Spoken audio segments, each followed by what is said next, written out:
అభివృద్ధి కోసం మాట్లాడుకోవడం కంటే ముందు రాష్ట్రంలో రంగుల కోసం మాట్లాడుకోవాలి. రంగుల ముఖ్యమంత్రి అంటూ ఉంటే ఈ ప్రపంచంలో ఏకైక ముఖ్యమంత్రి జగన్మోహన్ రెడ్డి.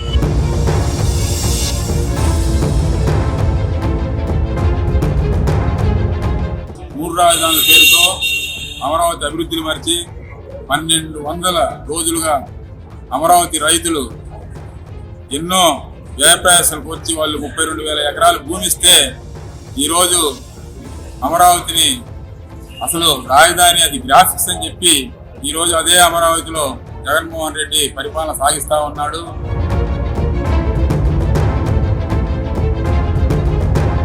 మనందరి ఆంధ్రులకి జీవనాడైనటువంటి పోలవరం ఆ రోజు చంద్రబాబు గారి ప్రభుత్వంలో 80% పూర్తయింది.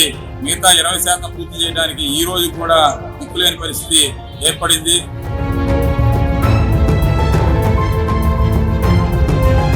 అది ఫ్యాక్స్ నిజానికి అది ఒక పదవి వచ్చినట్టుందే కానీ అది పరిపాలనలో లేదు.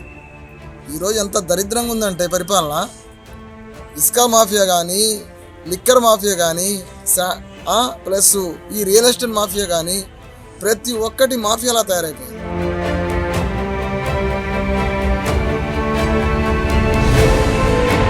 బటన్ ముఖ్యమంత్రి అనిపించుకున్నాడు తప్ప అభివృద్ధి ముఖ్యమంత్రి అని అనిపించుకోలేకపోయాడు ఈయన. ఇకపోతే నిత్యావసర వస్తువుల ధరలు ఆకాశాన్ని అంటుకుంటున్నాయి. ఇక కరెంటు బిల్లులు ఇక చెప్పలేము.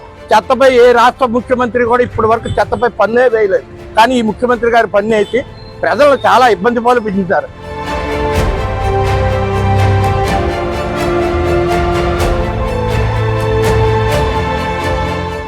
ఒక్క రాజధాని కట్టలేనుడు 3 రాజధాని ఆడ కడతాడండి.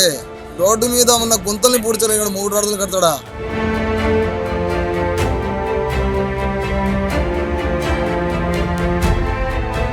జగన్ పరిపాలన ఎలా ఉందంటే సామాన్యుడు బతకడానికి చాయిస్ లేదు. రేట్లు చూస్తే విపరీతంగా ఉన్నాయి. అమ్మఒడి ఆటో వాళ్ళకి, రిక్షా వాళ్ళకి ఇవన్నీ ఎవరు ఏమన్నారు? పరిపాలన అయితే ఒక మాటలో చెప్పాలంటే నిష్ఠాదరిద్రంగా ఉంది. మళ్ళీ చంద్రబాబు నాయుడు గారు వస్తేనే బాగుంటుంది మన రాష్ట్రం.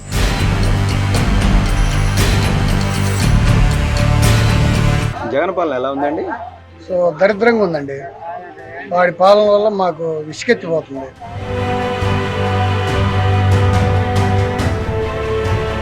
ఉద్యోగాలు లేవు. సో రైతులకి సరైన గిట్టుబాటు ధర లేదు. సో దాన్ని రైతులకి ఏదైనా సబ్సిడీ ధరలు లేవు. సో దారుణంగా ఉంది. జగన్ దరిద్రంగా ఉందండి.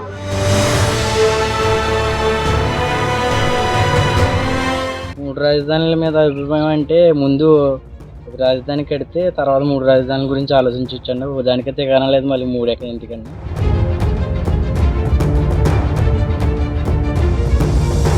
అభివృద్ధి అనేది కుంటుపడిపోయిందండి. అభివృద్ధి అనేది ఇంకా జరగదండి జగన్ గారు ఉన్నని చెప్పు. ఈ కక్ష రాజకీయాలు తప్ప ఆయనకి అభివృద్ధి కోసం ఆలోచించే విధానం లేదు ఆయనకి.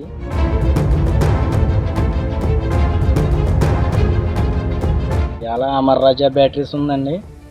అది ఒక సంవత్సరానికి మన రాష్ట్రానికి 1100 కోట్లు ట్యాక్స్ కట్టిదండి. అలాగే కియా కంపెనీ ఉంది. వీళ్ళేమో ఉన్న వాళ్ళనేమో పంపించి ఎత్తుంటే ఇంకా అభివృద్ధి ఏం జరుగుతుందండి?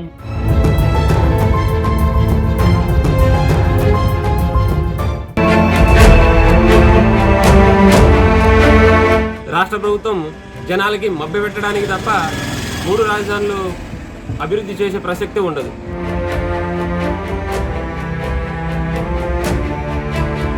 అభివృద్ధి విషయంలో 10 సంవత్సరాలు వెనుకబడిపోయింది ఆంధ్రప్రదేశ్ రాష్ట్ర ప్రభుత్వం.